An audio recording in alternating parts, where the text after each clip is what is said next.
السلام علیکم ورحمۃ اللہ وبرکاتہ۔ ناظرین محترم، میں حافظ زمان رضوی اور آپ دیکھ رہے ہیں AHR اسلامک ٹی وی۔ ناظرین محترم، ایک بہت ہی اہم خبر لے کر آپ کے ساتھ حاضر ہوا ہوں۔ کافی دن سے میڈیا پر ایک خبر وائرل ہو رہی ہے کہ علامہ ثاقب رضا مصطفی صاحب جو ہیں وہ بھیرا شریف کے اندر پیر کرم شاہ صاحب ان کا عرس تھا، تو وہ وہاں پر گئے ہیں، تو کافی لوگوں نے ان کے خلاف جو ہے وہ باتیں کرنا شروع کر دی ہے کہ یہ جو ختم نبوت کے جو غدار ہیں ان کے پاس گئے ہیں، ان سے ملے ہیں، تو یہ انہوں نے کیا کر دیا۔ اس طرح کی میڈیا پر کافی باتیں جو ہے وہ پھیل رہی ہیں، سننے کو مل رہی ہیں۔ تو میں یہاں پر کہنا چاہتا ہوں علامہ ثاقب رضا مصطفی صاحب کے اس عمل کو چھوڑ دیں، یہ جو گئے ہیں فی الحال ایک لمحے کے لیے آپ اس بات کو چھوڑ دیں اور پیچھے دیکھیں کہ انہوں نے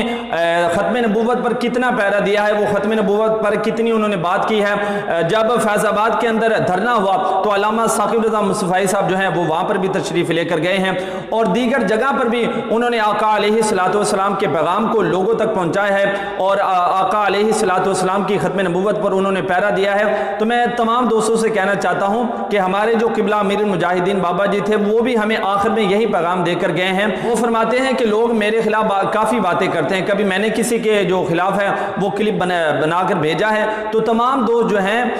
وہ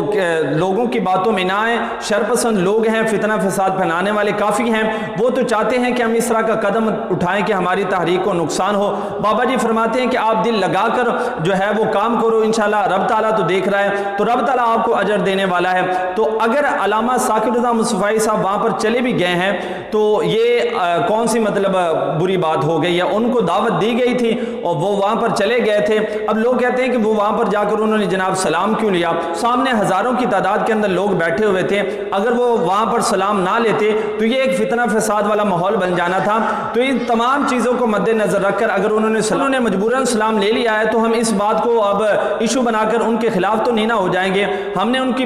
دوسری باتوں کو بھی دیکھنا ہے۔ اور پھر انہوں نے ایک ٹویٹ بھی کیا ہے جس پر انہوں نے کہا ہے کہ کرنے کو تو بہت کچھ تھا لیکن طے یہی پایا کہ ہم اہل محبت ہیں اور محبت ہی کریں گے۔ تو اس بات سے بھی صاف واضح ہو رہا ہے کہ علامہ ثاقب رضا مصطفی صاحب جو ہیں وہ غداروں کے ساتھ بالکل بھی نہیں ہیں، اور جو انہوں نے وہاں پر جا کر تقریر کی ہے وہ ان کے منہ پر ایک بہت زیادہ زوردار تماچا ہے۔ امید کرتا ہوں کہ میری بات آپ کو سمجھ آ گئی ہوگی۔ ملتے ہیں ایک نئے ویڈیو کے ساتھ، تب تک کے لیے اللہ حافظ۔